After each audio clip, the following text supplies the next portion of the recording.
ኢትዮጵያ በአመት በመቶ ሺህ የሚቆጠሩ ዓለም አቀፍ ጎብኚዎችን የምታስተናግድ ሀገር ስትሆን ይህም በአፍሪካ የቱሪዝም ፍሰት ቀዳሚ ከሚባሉ ሀገራት መካከል እንድትጠቀስ ያደርጋታል። ታዲያ የኢትዮጵያ የቱሪዝም መዳረሻ ስንል ወደ አእምሯችን ቀድሞ የሚመጣው ምንድን ነው? የሺህ ዓመታት ታሪክ፣ የነገስታት ገድል ወይስ የላሊበላ ውቅር ቤተ ክርስቲያናት፣ የጎንደር ፋሲለደስ ግንብ፣ የአባጅፋር ቤተ መንግስትና አስደናቂ ባህላዊ ጥበቦች? ለብዙ 10 ዓመታት የሀገራችን ቱሪዝም በእነዚህ ታሪካዊ አሻራዎች ላይ ብቻ የተንጠለጠለ የነበረው የታሪክ ሀብት በመጠበቅ ላይ ብቻ የተወሰነ ዘርፍ ነበር። ታዲያ ይህ ሁሉ ታሪክ እያለን ሀገሪቱ በቱሪዝም የምታገኘው ገቢ እምብዛም ነበረ። ምክንያቱ ምን ይሆን? ገቢው ከተጠበቀው በታች እንዲሆን ካደረጉ ዋና ዋና ምክንያቶች መካከል ለቱሪስት ምቹ ማረፊያ አለመኖር፣ የከተማዋ ሁኔታ ለቱሪዝም ፍሰቱ ምቹ አለመሆን። ይሁን እንጂ የኢትዮጵያ የቱሪዝም አዳዲስ መዳረሻዎችን በመገንባትና አሰራሮችን በማዘመን ረገድ ተስፋ ሰጪ እቅዶችን፣ ተግባራትን በጉልህ እያሳየች ትገኛለች። በሀገራችን ከቅርብ ጊዜ ወዲህ በርካታ የልማት ስራዎች በስፋት እየተሰሩ ሲሆን ከነዚህም መካከል የቱሪዝም ፍሰቱን ለማዘመንና የሀገሪቱን እይታ በመቀየር ረገድ ከተሰሩ ስራዎች መካከል የገበታ ለሸገርና የገበታ ለሀገር፣ የገበታ ለትውልድ የመሰረተ ልማት በግንባር ቀደምነት ይጠቀሳሉ። እነዚህ መሰረተ ልማቶች ሀብትን አስተባብሮ ከተፈጥሮ ጸጋዎች ጋር በማዋሃድ ኢትዮጵያ ወደ ተፈጥሯዊ የቱሪዝም መስህብ የቀየሩና የብልጽግናን እሳቤ የፈለቁ እውነተኛ የኢትዮጵያ ትርክቶች ናቸው። ከተለመደው የታሪክ ቱሪዝም ባለፈ ሀገሪቱ ያላትን የተፈጥሮና ሰው ሰራሽ ውበቶች አቀናጅተው ለዓለም ለማሳየት ትልቅ በር ከፍተዋል። በገበታ ለሸገር የተጀመረው ይህ መሰረተ ልማት ለዘመናት በቆሻሻ ተውጠው የነበሩ የከተማ ቦታዎችና የተተዉ ተራራዎችን ወደ ምድር ገነት ቀይሯቸዋል።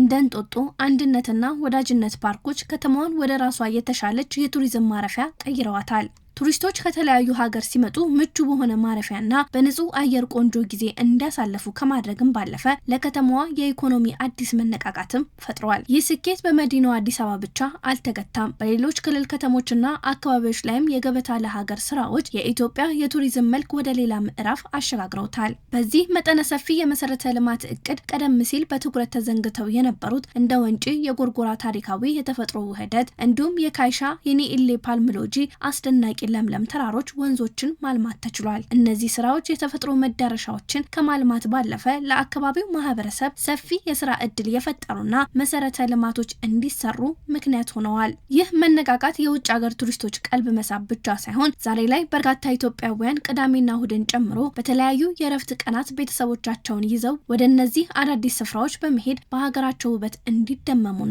የራሳቸውን ሀገር የመጎብኘትና የመዝናናት እድል እንዲያዳብሩ ትልቅ መነሻ ሆኗቸዋል። ነገሩ ግን በዚህ ብቻ አላበቃም። የሸገርና የገበታ ለሀገር የመሰረተ ልማት ግንባታዎች ያመጡት መነቃቃት ይበልጥ ዘላቂ ለማድረግና ተደራሽነቱን ለማስፋፋት አሁን ላይ ገበታ ለትውልድ የተሰኘ አዲስ ምዕራፍ በከፍተኛ ፍጥነት ወደ ትግበራ ገብቷል። ይህ እቅድ በሀገሪቱ የተለያዩ ማዕዘናት የሚገኙ ነገር ግን ለብዙ ዘመናት ሳይለሙ የቆዩ የተፈጥሮ ስጦታዎችን ወደ ዘመናዊ መዳረሻነት ለመቀየር ያለመ ነው። በዚህ አዲስ ምዕራፍ የደንዲ ሐይቅ፣ የጢስ አባይ ፏፏቴ፣ የጅማ ዞን ቦንጋ አካባቢና የሶፍ ኡመር ዋሻን ጨምሮ በርካታ ድንቅ የቱሪስት መዳረሻዎች በትኩረት እየለሙ ይገኛሉ። ይህም ሀገሪቱ የተፈጥሮ ሀብቶቿን በአግባቡ እንድትጠቀም ያደርጋታል። እነዚህ መሰረተ ልማት መስፋፋት ለሀገራችን በርካታ ጠቀሜታ እያስገኙ ይገኛሉ። ወደ ሀገር ውስጥ የሚገቡ የውጭ ዜጎችን ቁጥር በከፍተኛ ደረጃ በመጨመር ለሀገሪቱ የኢኮኖሚ ደም ስር የሆነውን የውጭ ምንዛሬ በስፋት ለማመንጨት ትልቅ በር ከፍተዋል። በሌላ በኩል ደግሞ ቀደም ሲል ለመዝናናት ወደ ውጭ ሀገር በመሄድ ይባክን የነበረው